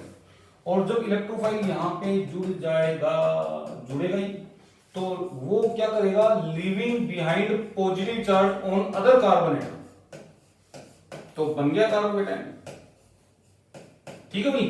तो ये जो इलेक्ट्रोफाइल होता है जनरली अपने पास H बेस्ट इलेक्ट्रोफाइल। तो एल्कीन को जब ऐसे सब्सटेंस के साथ या ऐसे रिएजेंट के साथ अपन यूज में लाएं, रिएक्ट करवाएं जिसके पास H+ आयन हो, जैसे H2SO4, H2SO4, HCl, HBr, strong acid, सारे स्ट्रॉन्ग एसिड है, पटसा एसिड, पैरा टोलरिक सल्फोनिक एसिड, पटसा, कुछ इस प्रकार से लाएं अपन, जो H+ दे सके वो क्या बनाएगा, आराम से कार्बोकेटाइन बनाएगा। बना रहा है, पहली प्रिपरेशन मेथड समझ में आई। जब एल्कीन को हम किसी भी इलेक्ट्रोफिलिक एसिड के साथ रिएक्ट करवाते हैं तो वहां पे कार्बोकेटाइन जनरेट होता है। आपको पता होना चाहिए क्या जनरेट होता है बेटा, कार्बोकेटाइन जनरेट होता है। ये कार्बोकेटाइन जनरेट हो गया। इसके कुछ एग्जांपल्स मैं आपको बता देता हूं, देख लो आप कौन कौन से हैं। जैसे मान लो कि आपने ये लिया, ठीक है भाई, और H+ लिया। H+ लेोगे तो आपको कार्बोकेटाइन दिख जाएगा। 2 डिग्री पोजीशन पे कार्बोकेटाइन आपका बनेगा। ये रहा, कोई दिक्कत कोई समस्या, ठीक है नहीं है? क्यों? क्योंकि इलेक्ट्रॉन इधर जाएंगे, इलेक्ट्रॉन जाएंगे तो H+ यहाँ अटैच हो जाएगा। तो H+ की प्रेजेंस में एल्कीन क्या बनाती है, कार्बोकेटाइन बनाती है। इसी टाइप से आप ये बोल सकते हो, जैसे यहाँ पे ऑक्सीजन आ गया, ठीक है, ये डबल बॉन्ड है, आप H+ बनाने की कोशिश कर रहे हो, बना लो H+। किधर का बनेगा, किधर का बनेगा, इलेक्ट्रॉन उधर क्यों जाएंगे, क्योंकि लोन पेयर सपोर्ट करेगा इलेक्ट्रॉन को उधर भेजने के लिए। क्योंकि यहाँ पे कौन सा स्टेबलाइज कार्बोकेटाइन बनेगा, देख लो आराम से, कौन सा स्टेबलाइज कार्बोकेटाइन बन रहा है, लोन पेयर स्टेबलाइज कार्बोकेटाइन बन रहा है। यानी कि आपका H जो है यहाँ जाके आपका बैठ गया। बाकी का आप करते रहना काम, कोई दिक्कत कोई समस्या। तो ये आ गई आपकी एल्कीनों के द्वारा हम कार्बोकेटाइन कैसे बनाते हैं। पूरा का पूरा कंसेप्ट आपको मैंने दे दिया है, कोई दिक्कत कोई डाउट। अब चलते हैं सेकंड मेथड। तो सेकंड मेथड में एल्काइन तो है नहीं अपने पास, सेकंड मेथड है from alkyl halide, from alkyl halide, alkyl halide, ठीक है भाई। तो एल्किल हैलाइड का आप थोड़ा सा ध्यान रखोगे, ढंग से सुनना। ये मान लो कि एल्किल हैलाइड है, X क्या है, X। तो कार्बोकेटाइन कब बनाएगा, जब इस बॉन्ड में पोलराइजेशन होगा। यहां पे स्लाइटली नेगेटिव आएगा और यहां पे स्लाइटली पॉजिटिव आएगा। इस पोलराइजेशन से ये बॉन्ड हेट्रोलाइटिकली क्लीवेज होगा। कैसे क्लीवेज होगा, हेट्रोलाइटिकली ये बॉन्ड क्लीवेज होगा। हेट्रोलाइटिकली का मतलब क्या हो गया, आप देखो इधर, ये जो इलेक्ट्रॉन है, ये बॉन्ड के इलेक्ट्रॉन पूरा का पूरा कौन लेके जाएगा, X लेके जाएगा। अब सवाल ये उठता है कि X कब लेके जाएगा ये इलेक्ट्रॉन। X जब इलेक्ट्रॉन लेके भगेगा तो लिविंग बिहाइंड पॉजिटिव चार्ज और खुद के ऊपर क्या आएगा बेटा, नेगेटिव चार्ज, ठीक है नहीं है। अब X को प्रलोभन कौन देगा साथ ले जाने का, दैट्स द इंपोर्टेंट। तो इसको प्रलोभन देता है कौन कौन, एक को लिवाइस एसिड देते हैं। कौन देता है, लिवाइस एसिड। अरे भैया पीछे भी पंगा एसिड ही करवा रहा था, यहाँ पे भी पंगा एसिड ही करवा रहा है। वहां पे कोई मान लो कि भाई वहां पे ब्रोंस्टेट एसिड करवा रहा था, यहाँ पे लिवाइस एसिड करवा रहा है। पंगे तो एसिड ही करवाता है हमेशा, ठीक है भाई। लिवाइस एसिड का मतलब क्या हो गया, जैसे AlX3 हुआ तो भी यही काम होगा, SbX5 हो गया तो भी ये काम हो गया, BX3 हो गया तो भी ये काम होगा। लिवाइस एसिड करवाते हैं। या फिर हैलोजन कैरियर, हैलोजन को जो लेके जाते हैं, हैलोजन का जो बोझ उठाते हैं, कुली, ठीक है। तो हैलोजन कैरियर, ये सारे हैलोजन कैरियर हैं। साथ में देखो Ag+ हैलोजन कैरियर होता है, Hg+ आपका क्या होता है, हैलोजन कैरियर होता है, Hg2+2 आपका हैलोजन कैरियर होता है। आपको दिखेंगे ये सारे के सारे, ठीक है नहीं है। अगर ये भी नहीं मिला तो आपको मिलेगा polar protic solvent, polar protic solvent. क्या करता है polar protic solvent, polar protic solvent जैसे वाटर हुआ या कोई एल्कलाइन एसिडिक मीडियम हुआ, तो ये क्या करता है, ये प्रलोभन देता है इसको, X को, कि भैया आजा तेरा स्टेबलाइजेशन हम करेंगे, किसके द्वारा, H+ के द्वारा स्टेबलाइजेशन करेंगे। छोड़ गया था, क्या छोड़ गया, पॉजिटिव चार्ज को पीछे छोड़ गया, तब जाके, यानी आप जब इलेक्ट्रॉन डेंसिटी लेके आओगे तब आपको स्टेबलाइजेशन करेंगे। तो पोलर प्रोटिक सॉल्वेंट भी इस हैलोजन को बाहर निकालता है और इस बॉन्ड को हेट्रोलाइटिकली क्लीवेज करवाता है। कैसा करवाएगा, हेट्रोलाइटिकली। तो ये कुछ सर्टेन कंडीशन है लिवाइस एसिड हो सकते हैं, हैलोजन कैरियर हो सकते हैं, पोलर प्रोटिक सॉल्वेंट हो सकता है, जिससे ये बॉन्ड हेटेरोलाइटिकली क्लीवेज होगा और ये सीधे सीधे आपके बाहर निकल जाएंगे। कोई दिक्कत, कोई समस्या? देखो आपके सामने है, आराम से, कोई भी डाउट नहीं रहना चाहिए मन में। डाउट है तो गड़बड़ है, डाउट नहीं रहना चाहिए। कोई दिक्कत, कोई समस्या? कर लोगे, इजी है, आराम से। अब देखो नेक्स्ट मेथड है फ्रॉम अल्कोहल। कौन सा मेथड आ गया भाई? तीसरा,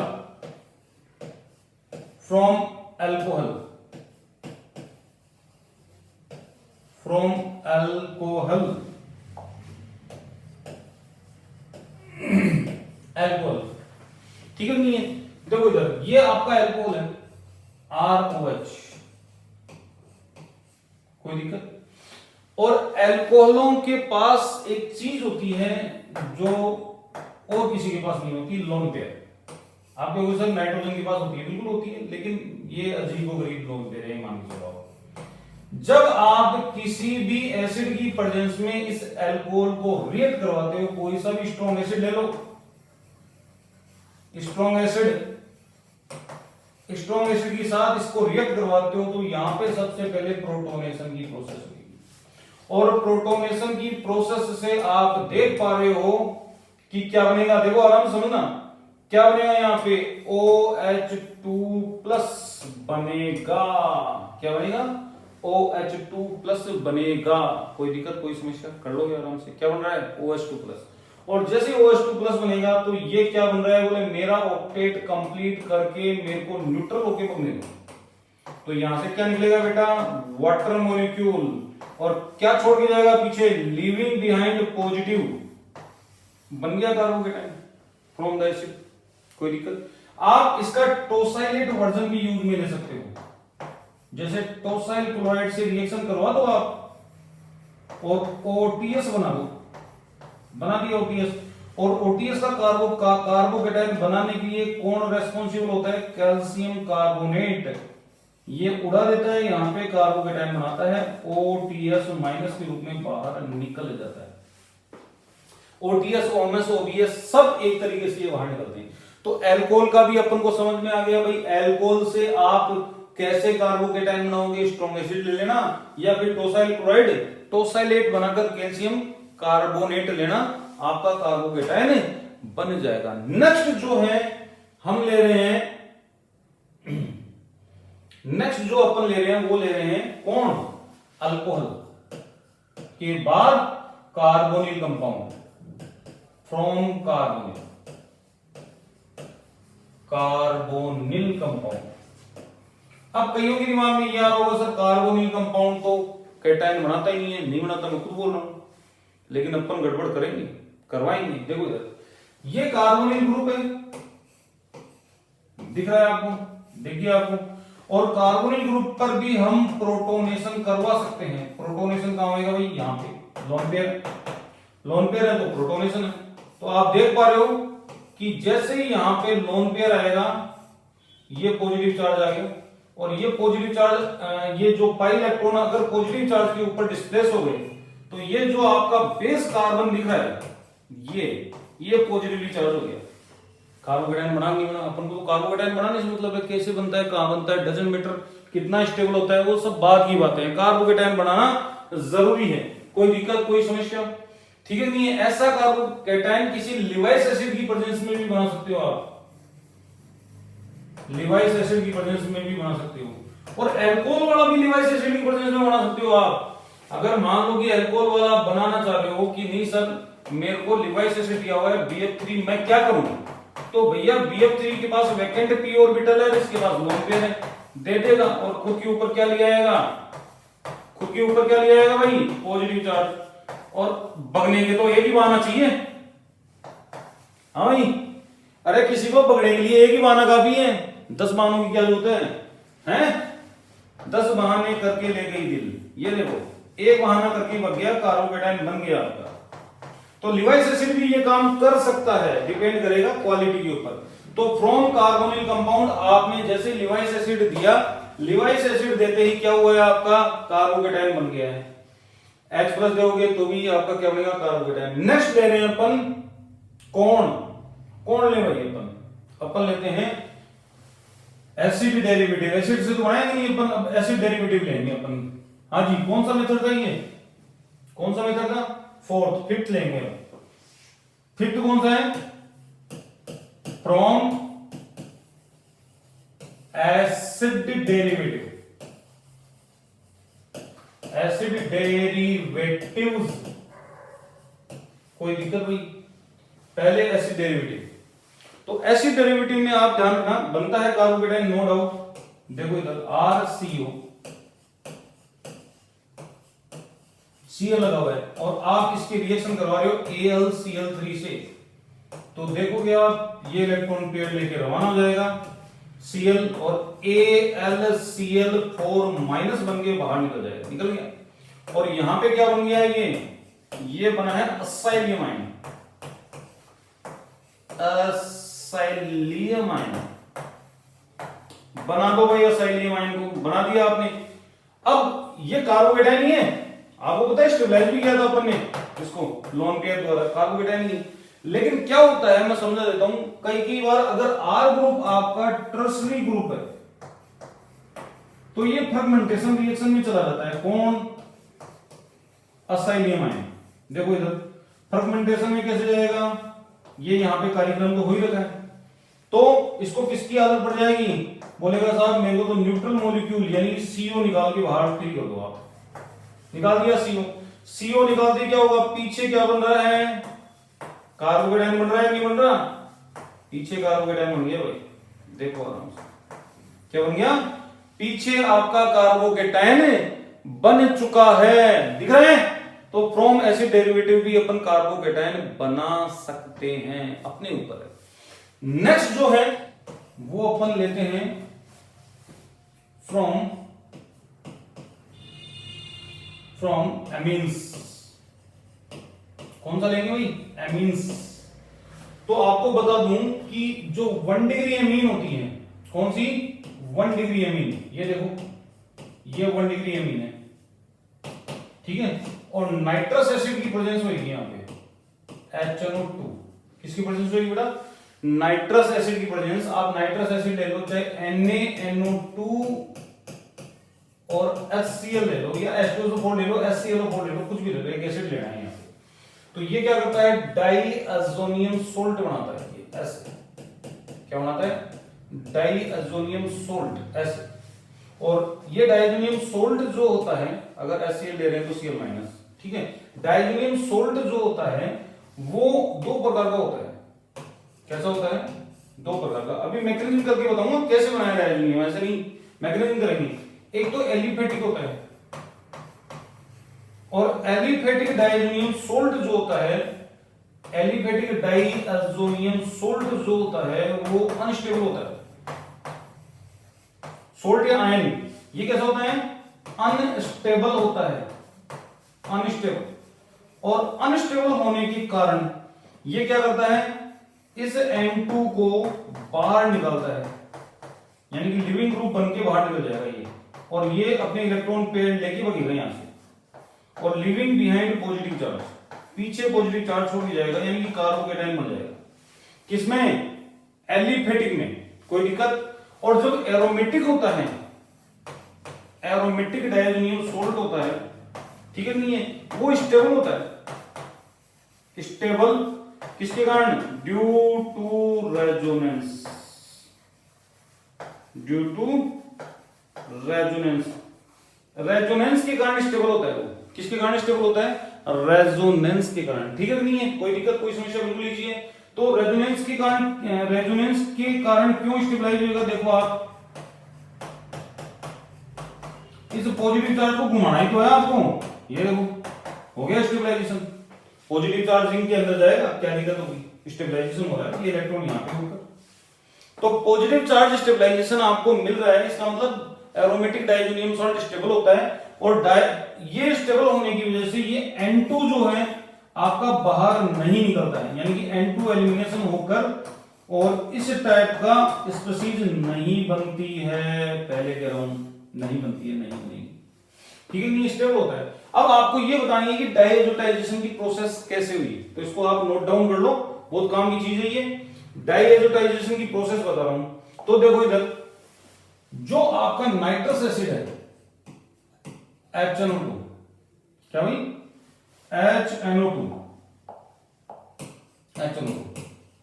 उसकी स्ट्रक्चर कुछ ऐसी होगी क्या, ऐसी ऐसी, कोई दिक्कत। और जब इसके ऊपर H+ आएगा तो प्रोटोनेशन होएगा कहां पे भाई साहब, ऑक्सीजन पे, और ऑक्सीजन पे प्रोटोनेशन होएगा तो किसमें कन्वर्ट हो जाएगा, OH+ में। और ये देखो आप, ठीक है। अब ये बाहर निकलेगा, बोले ऑक्टेट कंप्लीट करना है मेरे को तो बाहर निकालो, ऑक्सीजन के लोन पेयर इधर आए, इसको बाहर निकाल देगा, क्या निकलेगा H2O, और क्या बनेगा नाइट्रोसोनियम आयन। यस, क्या बनेगा नाइट्रोसोनियम आयन बनेगा। दिखा नहीं दिखा, दिख गया। अब ये नाइट्रोसोनियम आयन जाएगा 1 डिग्री एमीन के पास, किसके पास जाएगा, क्या लेने जाएगा, लड्डू, क्या लेने जाएगा बेटा, लड्डू लेने जाएगा। अब देखो नाइट्रोसोनियम आयन आ गया, ये आ गया, तो इसके बाद दो लड्डू हैं और दोनों लड्डू मांगेगा ये कि दे दे भाई दोनों लड्डू। तो नाइट्रोसोनियम आयन क्या करेगा, बिल्कुल बेझिझक होकर दोनों लड्डू इसको दे देगा, और ये पॉजिटिव चार्ज कवर हो गएगा इस पाई बॉन्ड के द्वारा। आप चेक कर लो, यहां पे कौन सा चार्ज आ गया भाई, पॉजिटिव। अब यहां पे प्रोटॉन का लेन देन चलता रहेगा, कभी किसी के ऊपर जाएगा प्रोटॉन, कभी किसी के ऊपर जाएगा प्रोटॉन। दिख रहा है आपका ऑक्सीजन। अब ये प्रोटॉन यहां से उड़कर कहां जाएगा भाई, ऑक्सीजन के ऊपर जाएगा। जरूरत है, क्या है भाई, जरूरत है। तो जैसे ही प्रोटॉन जाएगा इसका पॉजिटिव चार्ज खत्म। आप लिखते हुए चलना, मैं इसको स्क्रॉल करते हुए चलूंगा।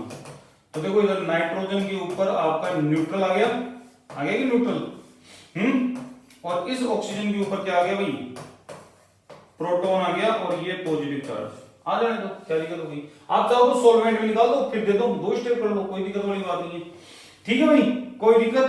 अब इसके लोन पेयर से इसकी हालत नहीं देखी जाती, तो ये लोन पेयर इधर घुमाएगा और इसकी न्यूट्रलाइजेशन को प्रोसीड करवाएगा कि भाई न्यूट्रल हो। नाइट्रोजन ने इल्जाम अपने सर ले लिया भाई, क्या ले लिया, अपने सर ले लिया कि मैं पॉजिटिव हो जाऊंगा, कोई दिक्कत वाली बात नहीं, ठीक है भाई। देखो ऑक्सीजन जैसी स्पीशीज होंगी, carbon double bond nitrogen, carbon नहीं है यहाँ पे। तो ये जो इल्जाम लिया है, लेकिन इसको पसंद नहीं आया ये इल्जाम लेना, तो ये क्या करेगा, अपने इलेक्ट्रॉन पेयर मालिक को देकर खुद का इल्जाम, मालिक का इल्जाम खुद के ऊपर लेगा, और फिर कहेगा भाई इसने मारा था। तो देखो मारा है तो ठीक है, बढ़िया बात है। नाइट्रोजन फिर आपका न्यूट्रल हो गया, और ये OH2+ में निकल गया, देखो आराम से, कोई दिक्कत, OH2+ हो गया। अब फिर मालिक अपने सर लेगा इल्जाम कि मैंने किया था साहब, इसने कुछ नहीं किया, इसको जाने दो, ठीक है भाई। तो इसको भेज दिया, और क्या बन गया, डाइएजोनियम आयन बन गया वाटर एलिमिनेशन के साथ। क्या बना भाई, डाइएजोनियम आयन। और इस आयन की कहानी बता चुका हूं कि अगर ये एलिफेटिक है तो अनस्टेबल है, एरोमेटिक है तो रेजोनेंस के द्वारा स्टेबलाइज है। और एलिफेटिक का क्या भविष्य होता है, N2 बाहर निकलता है और पीछे रहता है पॉजिटिव चार्ज, बनाएगा कार्बोकैटायन। क्या बनाएगा, कार्बोकैटायन, ठीक है भाई। तो ये आपकी प्रिपरेशन कंप्लीट हो चुकी है, जितनी भी प्रिपरेशन थी कार्बोकैटायन की वो करवा दी है। अब हमें चलनी है रिएक्शन ऑफ कार्बोकैटायन। क्या चलनी है भाई, रिएक्शन ऑफ कार्बोकैटायन। चलें, चलो देखो reaction of carbocation, reaction of carbocation, carbocation. दो चीजें अपन यहां पे डिस्कस करेंगे। एक तो कार्बोकैटायन का फेट क्या होगा, भविष्य क्या होगा, और एक ऐसी कौन सी रिएक्शंस होंगी जिनमें कार्बोकैटायन बनता है और उसमें आगे क्या क्या चीजें होती हैं। क्या कहा मैंने, एक तो अपन देखेंगे फेट ऑफ कार्बोकैटायन। देखो यहां पे कार्बोकैटायन का भविष्य क्या है कि भैया कार्बोकैटायन तू बन चुका है, अब तेरा भविष्य क्या है ये आप खुद बताओगे कि कार्बोकैटायन का भविष्य क्या है। एक मैंने क्या कहा कि हम पढ़ेंगे कार्बोकैटायन इन्वॉल्विंग रिएक्शन, यानी कि ऐसी रिएक्शन जिनमें कार्बोकैटायन इन्वॉल्व होगा। तो वो भविष्य होके निकलेगा। भाई कुल मिला के बात ये है कि प्रिपरेशन आपको करवा दी, भविष्य में बता दूंगा, तो आप प्रोडक्ट आराम से बना सकते हो। आपको पता होना चाहिए बस, केवल और केवल। कोई दिक्कत, इजी है, कर लोगे आराम से। ठीक है भाई, तो स्टार्ट करते हैं अपन फैट ऑफ कार्बोकेटाइन। तो कार्बोकेटाइन को अपन को बनाना पड़ेगा पहले। क्या बनाना पड़ेगा? कार्बोकेटाइन को बनाना पड़ेगा। तो देखो इधर मैं यहां पे ऐसे कार्बोकेटाइन बना रहा हूं कि इसके पास कोई एक अल्फा हाइड्रोजन भी है इस कार्बोकेटाइन के पास। ठीक है भाई, तो पहला भविष्य तो ये कहता है नंबर 1 कि कार्बोकेटाइन साहब आप रीअरेंजमेंट कर दो। क्या कर लो? रीअरेंजमेंट कर लो। और ये बिल्कुल नेसेसरी प्रोसेस है। अगर ड्यूरिंग द रिएक्शन, अगर किसी रिएक्शन में कार्बोकेटाइन बन रहा है, अगर किसी रिएक्शन में कार्बोकेटाइन बन रहा है तो कार्बोकेटाइन को रीअरेंजमेंट करना ही पड़ेगा। अगर होता है तो, नहीं होता है तो कोई बात नहीं। मैंने क्या कहा? If during the reaction carbocation formed as intermediate and there is some possibility of rearrangement then do first rearrangement. अगर आपको लग रहा है कि किसी रिएक्शन में कार्बोकेटाइन बन रहा है और उस कार्बोकेटाइन में रीअरेंजमेंट की कोई गुंजाइश है, तो पहले क्या करवाना है आपको? रीअरेंजमेंट करवाना है और कुछ नहीं करवाना। समझ में आई बात? कोई दिक्कत, कोई समस्या? कर लोगे आराम से। दूसरा है कि कार्बोकेटाइन साहब आप न्यूक्लियोफिलिक अटैक करवा दो। न्यूक्लियोफिलिक अटैक, न्यूक्लियोफिलिक अटैक करवा लो अपने ऊपर। न्यूक्लियोफिलिक अटैक का मतलब क्या होता है? ये आपका कार्बोकेटाइन और इस कार्बोकेटाइन के ऊपर न्यूक्लियोफाइल का अटैक हो जाएगा साहब, क्योंकि इलेक्ट्रोफाइल ये खुद है और न्यूक्लियोफाइल का अटैक इसके ऊपर हो जाएगा। कोई समझ में आई बात या नहीं है? इसका मतलब जितने भी न्यूक्लियोफिलिक रिएक्शन है वहां कार्बोकेटाइन बनता है। जितने भी न्यूक्लियोफिलिक रिएक्शन है वहां पे कौन बनेगा? कार्बोकेटाइन बनेगा।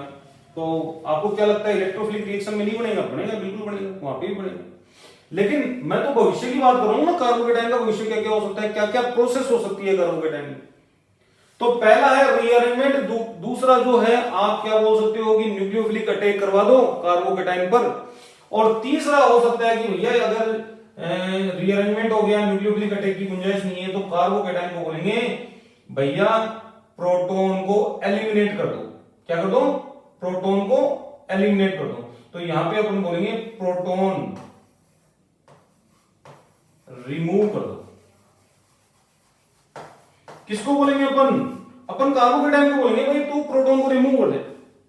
अगर तेरे पास न्यूक्लियोफाइल नहीं आ रहा, रीअरेंजमेंट हो गया, न्यूक्लियोफाइल नहीं आ रहा, तो प्रोटॉन को रिमूव कर दे। ठीक है नहीं है? तो प्रोटॉन को कैसे रिमूव करेगा? जैसे मान लो कि यही आपकी स्पीशीज है और यहां से आपका प्रोटॉन रिमूव होने जा रहा है। देखो आराम से समझना। तो जैसे ही ये प्रोटॉन को रिमूव करेगा, तो प्रोटॉन को रिमूव करेगा तो यहां से इलेक्ट्रॉन इसको छोड़ने पड़ेंगे। बेटा ये देखो, ये रिमूव कर दिया प्रोटॉन को, तो यहां से क्या निकल गया भाई? H+ निकल गया। और जैसे ये इलेक्ट्रॉन आए, ये क्या बन जाएगी? आपकी न्यूट्रल स्पीशीज एल्कीन बन जाएगी। क्या बन जाएगी? Neutral species alkene. तो भैया 3 भविष्य हैं किसके? कार्बोकेटाइन के। पहला रीअरेंजमेंट हो सकता है,